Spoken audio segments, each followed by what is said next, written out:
Hola, buenos días, buenas tardes o buenas noches según cuando estéis viendo este vídeo, o sea en hora normal, sea cuando tengáis tiempo, como sea en cualquier caso. Bienvenidos a esta parte del canal del sótano de geopolinómicos que compartimos con Ángel. Aprovechando ahora que Óscar no nos ve, vamos a explicar unas cuantas cosas. En este vídeo vamos a hablar de la política de defensa y seguridad, la política exterior en general de la India y sus múltiples brazos. ¿Por qué hemos titulado así el vídeo, los múltiples brazos de la India? Pues porque realmente es así, porque la política de seguridad, la política exterior, la política de defensa de la India se extiende en múltiples direcciones, muchísimas, cada vez más, cada vez más. La India está en buena parte de los foros en relación con muchos países como consecuencia de su especial situación geopolítica y geoestratégica, y hay que entender cómo se está desarrollando en todos los sentidos y hacia dónde va. Entonces, el objetivo de este vídeo fundamentalmente es ese. Y empezamos con una noticia que dimos la semana pasada en Geopolinómicos, que es que se estaban desarrollando, bueno, ya han terminado, terminaron el viernes pasado, unas maniobras navales conjuntas de Indonesia e India, cuyo nombre, perdón que lo mire, porque no me lo sé, es Samudra Shakti. Es la cuarta vez que se realizan estas maniobras, es decir, no es una cosa nueva, y se desarrollaban en el entorno del puerto indonesio de Batam. Aquí os vamos a presentar la foto, digamos, oficial de buena parte de los oficiales hindúes e indonesios posando al lado de un navío. Han sido maniobras que se han desarrollado tanto en tierra como en alta mar, fundamentalmente relacionadas con la protección de las costas, la defensa de las costas, la salvaguarda de los intereses de los distintos países y la combinación de ejercicios entre barcos y helicópteros que puedan utilizar los barcos como punto de partida. ¿Cuál es el objetivo fundamental de estas maniobras? Lo que se llama técnicamente la interoperabilidad, lo cual significa que unidades del ejército de la India y unidades del ejército de Indonesia puedan trabajar juntas, pueden luchar juntas, no vamos a decir contra quién, evidentemente. Luego veremos más cosas y nos podemos hacer una idea a todos los niveles, que el armamento sea parecido, que los procedimientos sean parecidos, que sepan cómo se imparten las órdenes, cómo se hacen las cosas. Eso que se llama interoperabilidad, que ahora está tan de moda, es muy importante para los ejércitos, porque en caso de conflictos contra un enemigo, 2 o 3 ejércitos juntos tienen que saber actuar conjuntamente. No vale con poner a los soldados y el armamento. Si no son parecidos, si no se puede trabajar con los dos a la vez, pues no resulta nada útil. Y ya digo, esta es la cuarta vez que los indonesios y los hindúes hacen este tipo de maniobras, cosa que también hay que entenderlo porque cuando vamos aquí os vamos a enseñar este mapa bastantes veces. Como veis, la India está relativamente cerca de Indonesia, que es un país enorme, con 260 millones de habitantes, con más de 4.000 islas de todo tipo y tamaño, y ambos comparten todo el espacio del mar Índico, mientras que también Indonesia forma parte del Océano Pacífico. O sea que intereses en común tienen muchísimos. Este es, digamos, el primer brazo de la política exterior y de defensa hindú, que se extiende desde otro punto de vista al hecho de que Indonesia va a comprarle a la India por unos 200 millones de dólares aproximadamente misiles de largo alcance llamados BrahMos, que ahora os voy a presentar aquí. Estos son, evidentemente, no los misiles originales, esto es una exposición que hicieron en la India para que el público los podía ver. Esta es una firma y al mismo tiempo es el nombre del misil. El misil viene del dios Brahma, del dios hindú Brahma, lógicamente. Bueno, pues estos misiles que se hacen en distintos niveles, los de largo alcance, son los que Indonesia quiere comprar por 200 millones de dólares a la India. Eso significa, evidentemente, que las relaciones militares y de seguridad entre la Indonesia y la India pues están bastante solidificadas. Varios años de maniobras, capacidad de trabajar juntos, ahora el armamento, y si volvemos al mapa, pues lo que tenemos lógicamente, que estamos aquí, perdona, que me he ido, es que Indonesia y la India están relativamente cerca. ¿Podemos decir que existe una alianza militar entre Indonesia y la India? No, como tal, no. No han firmado ningún papel, pero se llevan muy bien en la práctica y tiene sentido porque no tienen ningún tipo de enfrentamiento entre los dos países, no tienen ningún conflicto, están lo suficientemente lejos como para no tener conflictos y a cambio, pues lógicamente son favorables a poder moverse con libertad por las aguas del Índico y por las aguas del Pacífico. De hecho, la India tiene una estrategia para lo que se llama el este del Índico, cuyo pilar fundamental es pedir o sostener que los navíos de todos los países pueden circular por esas aguas con total libertad. Y ya os podéis imaginar, cuando hablamos de libertad de las aguas del Pacífico, sobre todo de esta zona del Pacífico, a quién se están refiriendo los hindúes. Bueno, este es el primer brazo, digamos así, de la política exterior y la política de seguridad de la India. El segundo brazo sería Vietnam. Aquí tenemos otra vez el mapa. Como vemos, Vietnam está al otro lado de los estrechos, o sea, ya en el Pacífico. No está tan lejos de la India, aunque parezca otra cosa, a través del mar, a través de los estrechos está bastante cerca y como ahora veremos tiene cierta relación y cierta importancia. Bueno, ¿en qué consiste la relación entre la India y Vietnam? Para empezar hay que saber que Vietnam tiene como eje básico de su política exterior la decisión de no permitir que se estacione ninguna tropa extranjera en su país. La razón fundamental es porque si se estaciona a alguien se puede ver envuelto en un conflicto entre dos grandes potencias y eso no le interesa para nada. Bueno, eso es verdad, lo llevan a rajatabla, no hay tropas extranjeras de ningún país, pero curiosamente Vietnam ya hace un par de años aproximadamente firmó lo que se llama un partenariado estratégico con la India, por el cual la India y Vietnam se comprometen a que los puertos hindúes están abiertos a los navíos de vietnamitas para que se hagan reparaciones y reabastecimiento. Y lo mismo pasa con los navíos de la India en Vietnam. Lógicamente, si vemos el mapa, parece mucho más probable que sean los navíos de la India los que se reabastezcan y se reparen en Vietnam que no al revés. Pero lo otro también puede ocurrir.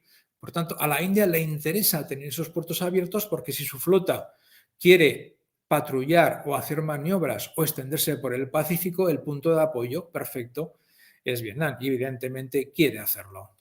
Bien, pues Vietnam es la segunda pata o el segundo brazo de la política exterior y de defensa de la hindú que le hemos puesto este nombre fundamentalmente por lo que tenemos aquí.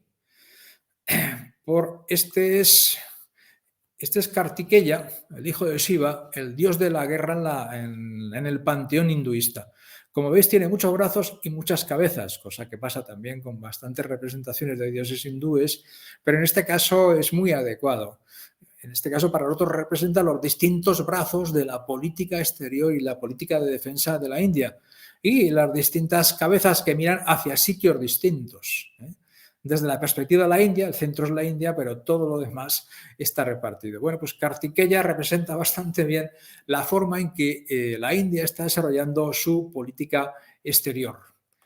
Además de esta relación, este partenariado defensivo, Vietnam está comprando armas a la India. Fundamentalmente, ¿qué? Fundamentalmente está comprando pues, los misiles que hemos visto antes, los BrahMos, que os lo voy a poner en su versión, digamos, de juguete en la exposición. Tiene intención de comprar estos misiles de largo alcance y también está interesado en otros misiles que produce la India, que son los Akash, que son de más corto radio y además son tierra-aire, para defenderse de una posible incursión aérea ¿de quién? Pues bueno, aquí tenéis el mapa y os podéis hacer una idea. ¿Por qué a Vietnam le interesan estas armas? Vietnam es un país que siempre ha sido apadrinado y apoyado por, en su momento, la URSS y después Rusia. Y como consecuencia, buena parte del armamento vietnamita es ruso. Pero ¿qué pasa ahora? Pues pasan dos cosas, como sabemos perfectamente. Por un lado, que Rusia está ocupando todo su armamento y todo su equipo en la invasión de Ucrania y por otro lado que se ha mostrado que parte de ese equipo no es muy fiable. ¿Qué está haciendo la India? La India, desde siempre, y ahora hablaremos de eso, ha tenido una relación estratégica con Rusia y parte de estas armas, sobre todo estos misiles, están hechos con tecnología rusa, fundamentalmente. Lo que pasa es que los hindúes han introducido mejoras. modificaciones, lo han adaptado a las necesidades. Esto tiene la ventaja fundamental de que es un producto mixto ruso-hindú y los vietnamitas están bastante interesados en él.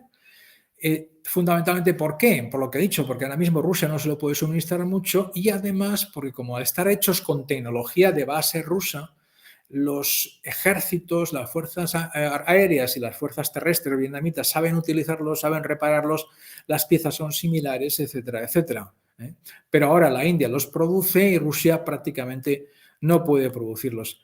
Y además de esto, Vietnam está muy interesado, como os he comentado, en la iniciativa hindú para que lo que se llama el espacio Indo-Pacífico libre. Es decir, una iniciativa para que, como repito, los barcos de todos los países puedan patrullar por esa zona, lógicamente fuera ya más allá de las aguas jurisdiccionales, lógicamente. Dentro de las aguas jurisdiccionales hay que pedir permiso, pero que en el resto de la zona y sobre todo, como sabéis, en el mar del sur de la China, que lo tenemos aquí, los barcos se puedan mover con absoluta libertad, incluyendo los vietnamitas. Bien, ¿cuál es el siguiente brazo de nuestra diosa, nuestro dios de la guerra? Pues el siguiente brazo para los hindúes es Filipinas. Si volvemos al mapa, si os dais cuenta, Filipinas está un poquito más lejos, más al este que Indonesia, más al este que Vietnam. Filipinas ha firmado un acuerdo para comprar por unos 375 millones de dólares misiles de largo alcance BrahMos a la India. El planteamiento el mismo. Son misiles relativamente de tecnología bien conocida, bien controlada, que se pueden utilizar, pero que ahora los produce la India y los puede vender. En estos momentos Rusia no puede vender, no tiene armamento que pueda vender y a Filipinas le sirve para defenderse. ¿De quién? Pues si vamos atando los cabos, si pasamos de la India a Indonesia, a Vietnam y Filipinas, las cosas pues parece que están quedando bastante claras. Entonces, Filipinas también está interesado en esta relación que por ahora se limita a comprar armamento, pero igual que comprar armamento puede llegar a otro tipo de acuerdos con la India. ¿Pero hay más brazos? Sí, claro, claro. La India tiene muchísimos brazos en la política exterior y el más importante todavía es Rusia. Históricamente, Rusia ha sido quien apoyó a la India contra China y secundariamente contra Pakistán.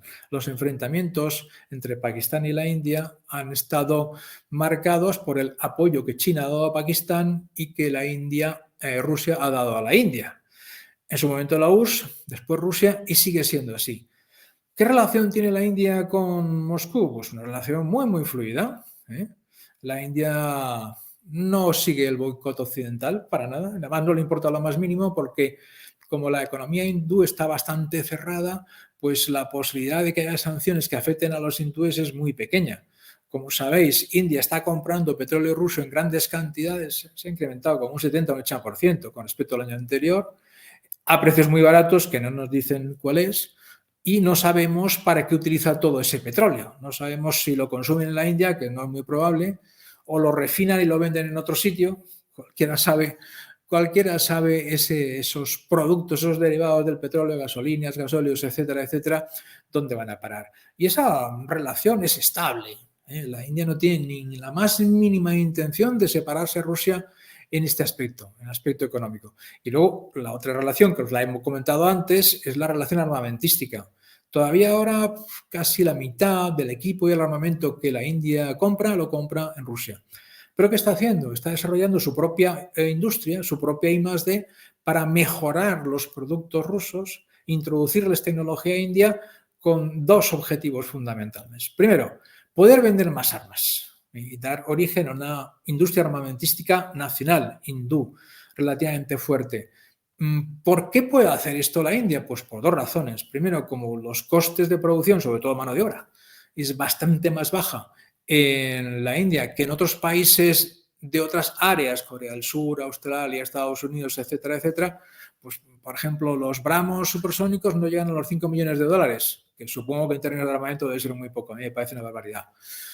Pero eso se queda pues como a la mitad de precio de armas similares de otros países. Por tanto, una de las ventajas de los BrahMos o los AKs es que son más baratos y son más baratos para Indonesia, o son más baratos para Filipinas, son más baratos para Vietnam, para cualquiera que los quiera comprar. ¿Son muy fiables? Bueno, la tecnología está muy conocida, está muy rodada, se conoce muy bien. Que no sean de última tecnología, que le falten algunas cosas, posiblemente sí, pero la relación calidad-precio es bastante buena. Y en base a esto, la India quiere desarrollar su industria armamentística y está dispuesto a vender armas pues donde sea, en principio en Asia, claro, porque sus principales mercados van a estar en Asia, pero si hay otros clientes no había ningún problema. Eso por un lado. Y por otro lado, eso le permite desarrollar un sector de producción interno, producción de armas, que tira de la economía hindú. Entonces, por esas dos razones, la India está desarrollando su propia investigación y desarrollo en temas militares. A partir de la tecnología rusa, mejorándola, está produciendo sus propios prototipos, sus propios modelos y los saca al mercado para venderlos. Ya digo, le da igual a quién venderlos. ¿Mantiene su relación con Rusia? Desde luego que sí. Ese brazo tendido a Rusia del dios de la guerra sigue existiendo, sigue estando allí. Pero la India hace las cosas un poco como le apetece, a favor de sus propias políticas. Para añadirlo, hace un par de años hizo maniobras navales conjuntas, aunque bien es verdad que de tamaño limitado, con Estados Unidos. O sea que tampoco le importa en absoluto y, como sabéis, está con Estados Unidos en la Quad, que tenía que haber una reunión dentro de poco, pero la han suspendido porque no había quórum. Biden no podía ir, en fin, un lío de estos. Pero está en la Quad, es decir, otro brazo más. ¿Cuántos brazos tiene la India? Pues muchos brazos expandidos y extendidos por muchos sitios, y como es lógico, eso me imagino que ya no lo tengo que decir, si un brazo se acerca a Rusia, otro brazo se acerca a Vietnam, otro a Indonesia, otro a Filipinas, pues donde no tiene brazos es en China, evidentemente, porque con China tiene un conflicto casi constante de muchísimos kilómetros y de larga duración. Entonces, el único país con el que no tiene una, digamos, buena relación, pero tampoco es tan mala, tampoco es tan mala como parece, es con China. Con los demás tiene relaciones prácticamente con todos y está dispuesto a llegar a relaciones con todos, incluso con Japón, que está todavía más lejos, como veis, más al norte. Pero comparten las mismas, digamos, preocupaciones a este nivel. ¿Qué pasa en este contexto con la política exterior de China? Perdón, de India. Por un lado, como veis, tiene relaciones que pueden acabar en acuerdos formales o no con muchos países del sur de Asia, muchos, y además muy importantes en lo económico, en lo político y militar. Vietnam tiene 100 millones de habitantes, Indonesia tiene 260 millones de habitantes, Filipinas también tiene 50 millones de habitantes. Representan culturas muy distintas. No tiene nada que ver la cultura indonesia, que es musulmana, con la filipina, que es fundamentalmente católica, aunque también hay musulmanes, y con la vietnamita, que es una mezcla de rasgos chinos, etcétera, etcétera, muy diferentes. Pero tiene buenas relaciones con todos, porque la India es un país muy grande, de mucha población, económicamente no pesa tanto, ni mucho menos, evidentemente, pero quiere tener relaciones con todos porque eso le permite evitar lo que en algún momento se han planteado los geopolíticos teóricos, que la China rodee a la India con un conjunto de bases, como por ejemplo lo que tiene en Pakistán, lo que tiene en Camboya, etcétera, etcétera. La India, para romper ese rodeo, ese círculo en el que podría someterlo China, puede tener alianzas en la práctica con Indonesia, con Vietnam, con Filipinas, con muchos otros países. Eso es lo que le permite. Y luego, además, en este momento se encuentra en una situación un poquito delicada, porque su principal aliado hasta ahora ha sido Rusia, pero ahora Rusia es un país aliado de China y, en cierto modo, seguidor, como os hemos contado mucho a lo largo de distintos vídeos. Rusia ahora se apoya mucho en China, China es muchísimo más potente, y en ese sentido la política exterior hindú y los hindúes que llevan estos temas empiezan a preguntarse, bueno, ¿y qué pasa si Rusia se apoya tanto en China que no podemos contar con ellos contra China? ¿Qué pasa en ese caso? ¿Qué puede ocurrir? ¿Puede no ocurrir? Evidentemente, a la India le interesa tener muchos brazos sueltos por aquí y por allá, muchos agarres en un país, muchos agarres en otro, en distintas organizaciones, por si acaso esa probabilidad se materializa. Mientras tanto, desarrolla su industria de guerra, lo cual le permite que su ejército crezca, sea más fuerte, más capaz a todos los niveles, por lo que pueda pasar. Y tiene contactos con muchos países que, por razones que sabéis perfectamente, pues no tienen unas relaciones, digamos, perfectas con China. No es que las tengan muy malas, porque China es muy grande, no se puede tener relaciones de enfrentamiento con China, pero tienen muchos contenciosos, sobre todo centrados en el mar del sur de la China y otras zonas. Pues bueno, ahí está la India, que es un país muy independiente que va a intentar ser todo lo neutral que pueda en este tipo de conflictos, por eso le supone muchísimas ventajas, estableciendo lazos, lanzando un brazo a Vietnam, otro brazo a Filipinas, otro brazo a Indonesia, si puede a Malasia también, si puede llegar a un acuerdo con Japón también. Por tanto, sí podemos decir, desde todos los puntos de vista, que la política exterior de la India pues es como Kartikeya, el dios de la guerra, muchos brazos y muchas caras mirando a muchos sitios, pero conservando su centro. El centro es la India, los brazos y las caras son para relacionarlos con unos, con otros, pero nunca, nunca, nunca de forma exclusiva. Esta es la política exterior y de defensa de la India y suponemos que seguirá por este camino durante los próximos años porque es lo que más le interesa. Bien, y hasta aquí os hemos explicado un poco los múltiples brazos de la política exterior y de defensa de la India y hacia dónde parece que puede evolucionar, que lógicamente es a establecer contactos con más países y vender armas en más países hasta constituirse una potencia de rango medio, pero que está en todas partes. Está extendiendo sus brazos por todas partes hasta los sitios donde quieren darles la mano. Y ya está. Bueno, nada más, muchas gracias. Si os ha gustado este vídeo, pues suscribiros al canal, activar las notificaciones y los likes correspondientes. Buenos días, buenas tardes o buenas noches y gracias.